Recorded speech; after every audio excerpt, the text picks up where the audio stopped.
And I think for us, we loved it. The time together was awesome. And I think that, and I've met people who have said they could never work with their significant other. And if you have that feeling, then you probably shouldn't do it. Right.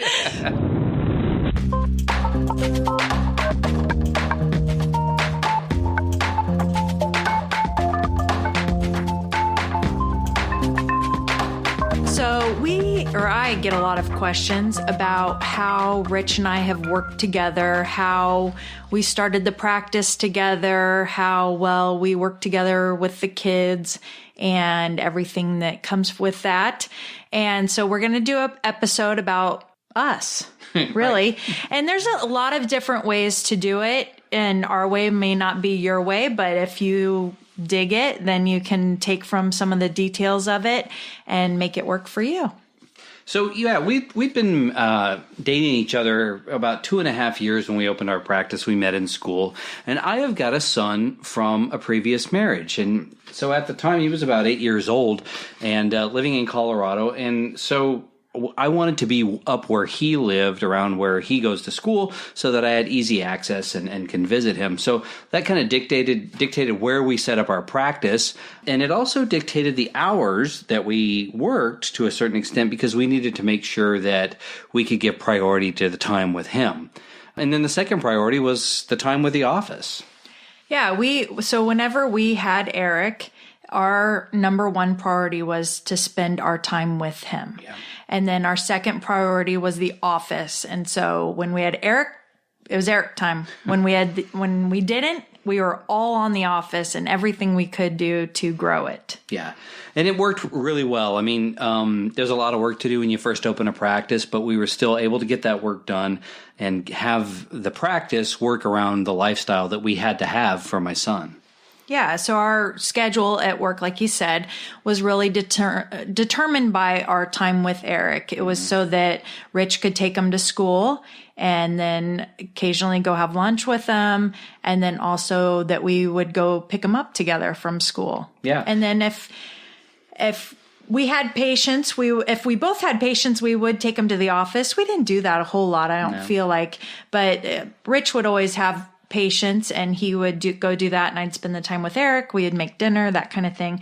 But then during the summer, we would really schedule our time to be with him. We would take, the morning off that we had with him, go swimming, go to the pool, go to the park. And then if we had him a whole day, we would take that whole day off. And what made this work is that I did extra work during the time that I didn't have, when we didn't have Eric. And that was fine. I mean, that's part of the beauty around the lifestyle you can have with being a self-employed chiropractor, is that you can move things around and work on things at different times. Obviously, patient care needs to happen around the times that are convenient for patients, but we still made that work for them as well. But maybe paperwork and working on marketing materials and marketing plans, those were the sorts of things that I could do really anytime. And I did. I put in extra hours to make it happen. And during that time, I was working at another practice as well.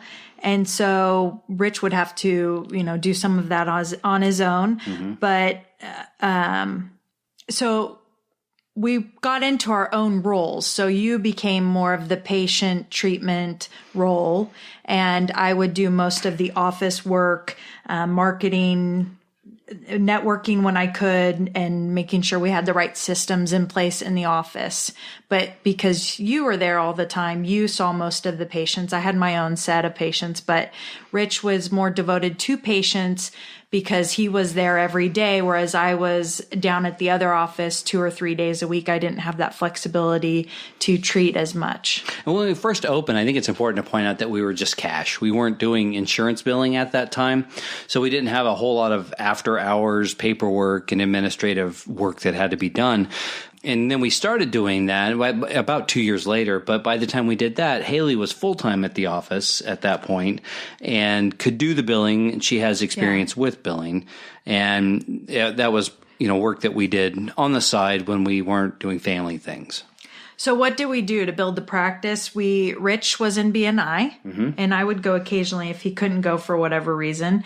You set up talks at the library and some other local clubs. We had a newspaper ad that didn't do so well, but they gave us a newspaper article, which did great. Yeah. And we connected with the high school and saw a bunch of the school athletes and families come in. And then we also spoke at the elementary school and middle school. So those were kind of some of the marketing things we started with to get us rolling. And I think really gave us momentum through the whole time that we were there because we built those like strong relationships. Yeah, they did. And, you might, when you hear newspaper, you're like, wait, who reads the newspaper anymore? Well, 10 years ago, we were thinking the same thing, but we were in a small town of like 15,000 people or less, and this little local paper that got delivered, nobody paid for it, but it got delivered to everybody once a week. We're like, well, people actually look at this. We should run an ad. And the ad went nowhere. But then once they visited our office, they said, we'd like to do a story about you. And this is an important thing. You can have stories done, especially if you're in a small location, a small town. Stories done about you. Our story was on that we treat kids, and we were doing sports physicals. So they came out, and my son was the model, and he laid on the table, and they took some pictures, and they did a full page story on us. I want to say we got 9 or 10 patients from that. Yeah, we might have a handful. Yeah. It raised awareness, and it was just, we issued a press release to go along with it, just to make it official, that we were doing these sports physicals and treating kids in our office. But anyhow, if you're in a small town, newspapers, they still work. So when we were first starting out, you focused on patient treatment. What did that look like? So that was mostly developing a system for communications. I didn't really have a way to do a report of findings initially, and I stumbled and fumbled my way through it. And then how to do proper notes. We started on paper. Even right now, you don't need an EHR when you start. You don't have to have that out of the gate. And we didn't then either. We just did everything on paper. And so figuring out how to do notes and take good notes, and then office and patient flow. When it started getting busy, you're trying to figure out how many people you can see, what your capacity is, where the bottlenecks are in the office, and develop a system to manage all of that. Yeah, and I focused on anything to do with numbers. So that's my thing. I like. I kept our key performance indicators. I had spreadsheets and all the accounting, bookkeeping. I used spare time to network. I would walk around. We were kind of in the center of town, and I would go visit with the chamber and talk to the other businesses on the way.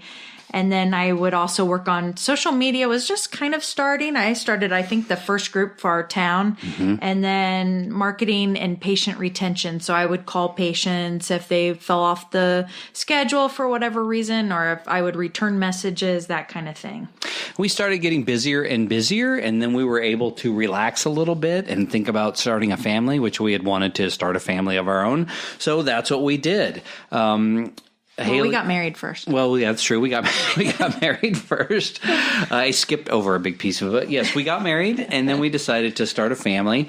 And my focus stayed the same. It was anything related to patient care, and I also did marketing as well, because we'd go to every single grand opening for other businesses in the town that we could, and we wanted to present as a couple. We wanted us to know people to know about us, and that we were a family, and we wanted to know about their businesses as well. And I also continued working on patient care. And one of the things I decided to incorporate at that time was PI work. I hadn't done much of it, and the little bit I had done, I didn't really realize how it worked or know that much about it. So I paid for some additional education to be trained on what it is I need to do to handle those patients. Yeah, and as we started having kids, I worked more on the insurance billing, all of our number side of it, the accounting, bookkeeping, and patient relations, that kind of thing, calling. But I chose mostly to stay home with our kid. And I think at that time, the practice had grown so much that I was able to, and we had an office manager. And so we had the systems in place for me to be at home unless I had one of my patients that I had previously acquired, then I would go in for those patients. But I mostly stayed home to do to run the business and our family life, while Rich went in and maintained his patients and new patients. Yeah, Haley turned over some of her patients to me, but she still had those patients that really wanted her to treat them, and so she came in and did that here and there. And then we got an associate because we knew we were going to be moving, and we started training them before we left and show them, model how it is we provide patient care so that they would understand all about it. And then we moved. And Haley started, she did what she always did. Instead of doing it in the practice, she did it from, remote location. Yeah. So I did everything that needed to be done that could be done from 600 miles away. So I still did all of the insurance billing. I maintained all of that. And, you can nowadays, luckily, I could do that. I could log into the computers. I could submit billing. I could run all of the reports I needed, and I would keep track and audit the deposits, that kind of thing. So I kept staying in the office role while Rich stayed mostly in the patient treatment role. Yeah, I think what we did and continue to do is that we both know that we're really, really strong individuals and we have some overlapping skills, but we have our own wheelhouse where each of us is really strong. And so we separated out just naturally the job duties along those lines. What do you love doing and what are you really good at? And I hate math and math hates me. So I was excited that Haley was willing to do anything that was related to numbers and accounting. And this just worked for us really well.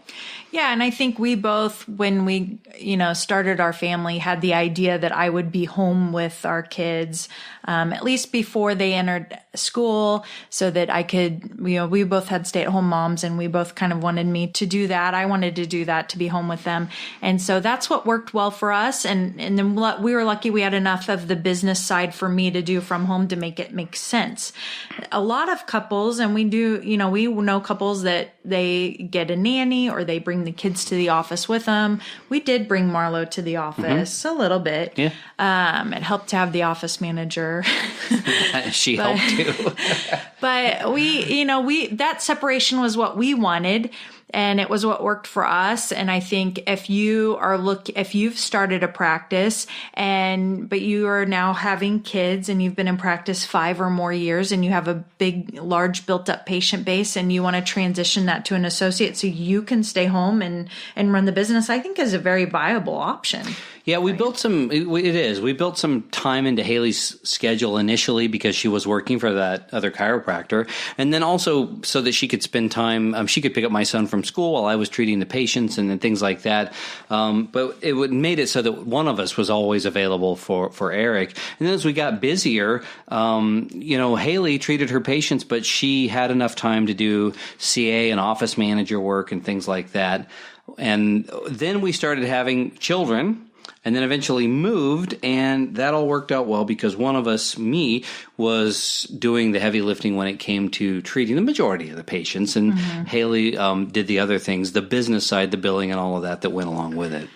Yeah, and so now that we've moved, we kind of have maintained those divisions. He goes in and he treats the patients at our office here, and I do all of the insurance billing, and I maintain the reports and the accounting and bookkeeping. Everything with numbers I do, and everything with patients he does, and he does an awesome job. And thank you. Yeah. So I wouldn't have it any other way. So yeah, we moved to Kansas City, and I still practice, and I'm also director of clinical operations at Cleveland University, used to be Cleveland Chiropractic College, and I teach the business courses there as well. So, that role has been great. It's helped me do a lot of different things, really keep my knowledge up to date and fresh, and put me in contact with a lot of different people from all over the United States who are chiropractors and business owners and compliance experts and things like that. But it's given me the chance to learn that side of it that, I haven't been in school since I was a student until I took the job, but there's so much that changes in our profession that it's allowed me the opportunity to be on top of that. And it's nice that I still practice because there's a way to go apply the things that I'm learning and make sure that I'm doing things the way that they are. It's on us once we graduate to stay on top of all of these changes and everything like that. But I feel like with the experience it's given me, I'm in a great position to do. I have access to the latest research and everything like that for patients. So it's helped us in practice, I think. All right, so let's get to the part that I think everybody really wants to know. How do you work with your spouse and keep it all together and still like each other and stay sane? And I know you gave a talk recently at Cleveland about that. So why don't you go over some of that, Haley? Okay, so I came up with a few points. I was talking to a women's group, but I think this could help anyone. I think primarily, number one, communication is key. Most things that go wrong are a miscommunication. For example, a lot of times you would say, I think we should do that. I should have heard, I think you should do that.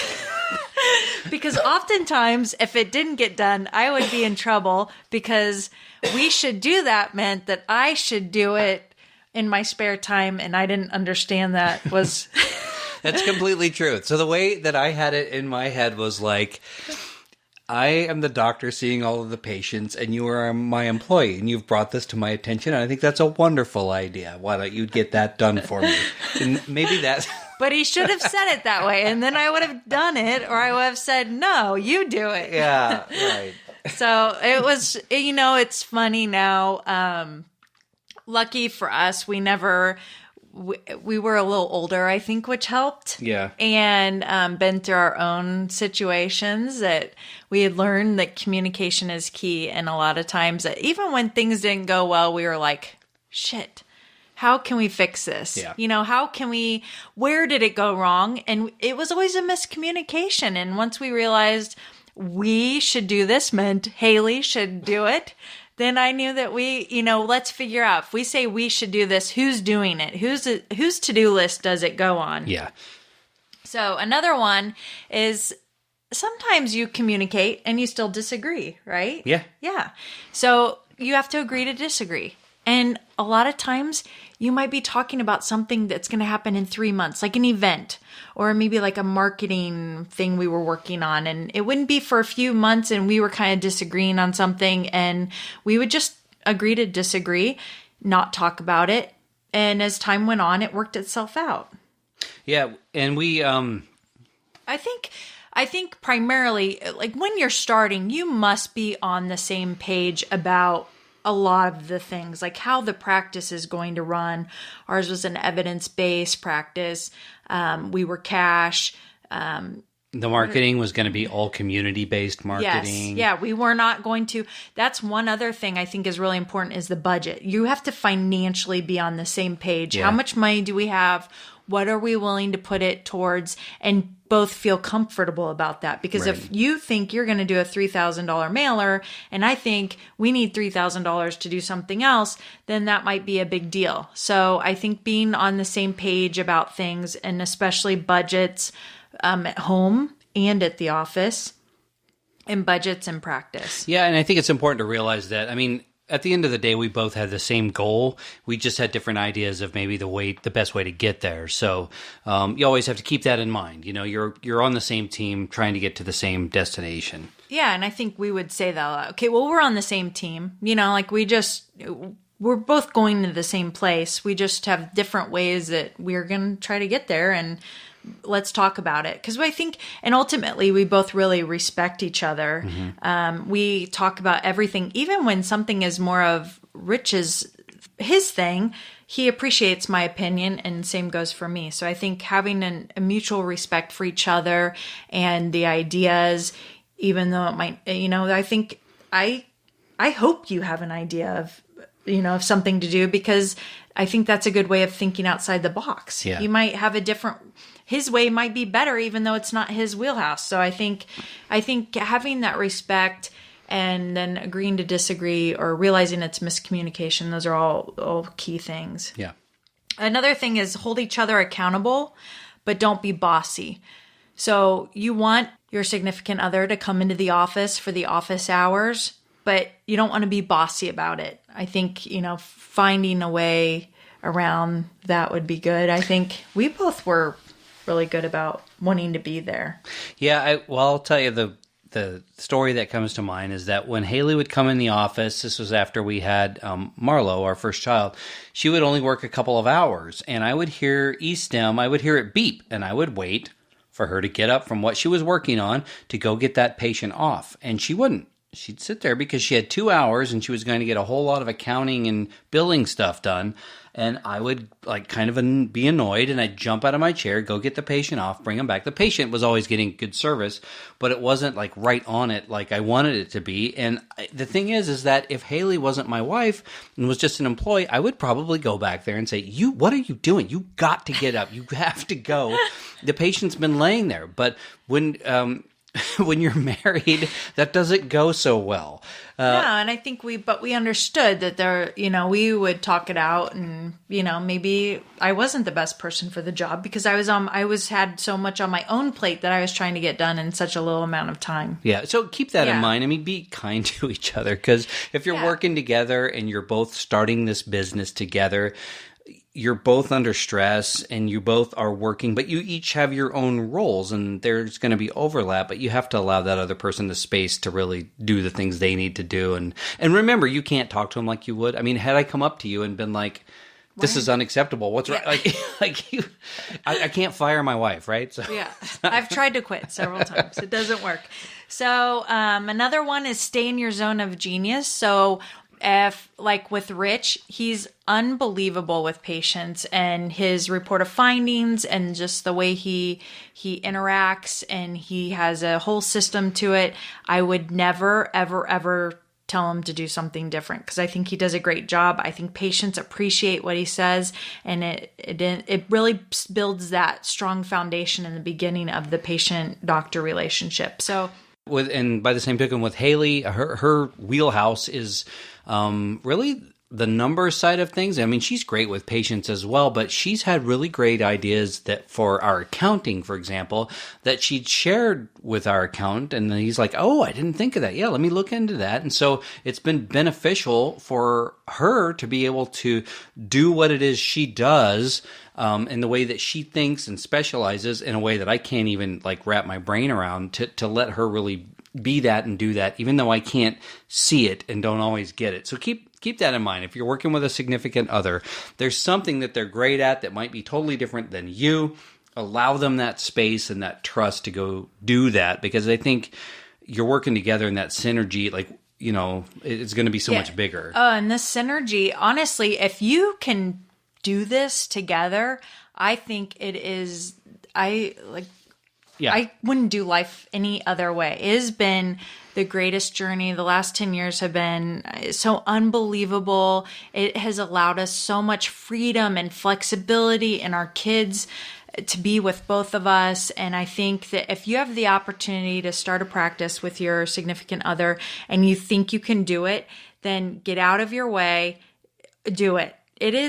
It's been unbelievable, I think. Yeah, if you go through life and you are, obviously you're a chiropractor, and if you're self-employed, you want to grow your practice and you're into growth and you are always looking to be better at what you do in terms of your skills and everything like that, then you already have that mindset that when it comes to relationships, it's no different. It's growth. How can you grow together? And if you're going to grow your practice together, you're going to also grow your relationship together at the same time. And they just go hand in hand. You're going to get a better result if you get that, if you're into that. Yeah, and we had so much fun starting our practice. We had so much fun on our lunch hours to go have lunch in Boulder at a park and eat pita pit. If you're from Kansas City, you know how important that is. And, and we would have dinner on the way home and go work out at the gym. And I think for us, we loved it. The time together was awesome. And I think that, and I've met people who have said they could never work with their significant other. And if you have that feeling, then you probably shouldn't do it. Right. But if you're just like best friends and you have so much fun together, then it will be that much better to go to chamber events with each other and B&I and, do Toastmasters and, grow together and do those things together. And you can do on your own too. Mm-hmm. But I think, go for it. I agree. If it works, if it's right for you, go for it. If it's not, like she said, there's certain people that it's just not going to not going to work out. But if you guys, I mean, if you're both chiropractors and you're working together, it can be a really great thing. So much can happen, and you celebrate those wins together, and you go through the tough times as well together. But you both get it. You're both dialed in, and you're both fully committed. We should make a personality test. Like, who would this be good for? Or maybe there's one out there. Yeah, it probably is. Yeah, there probably is. Okay, well, if you can, do it. If you can't, don't. If you need help, contact us. Yep, that's how We're it is. We're here to help. Thanks.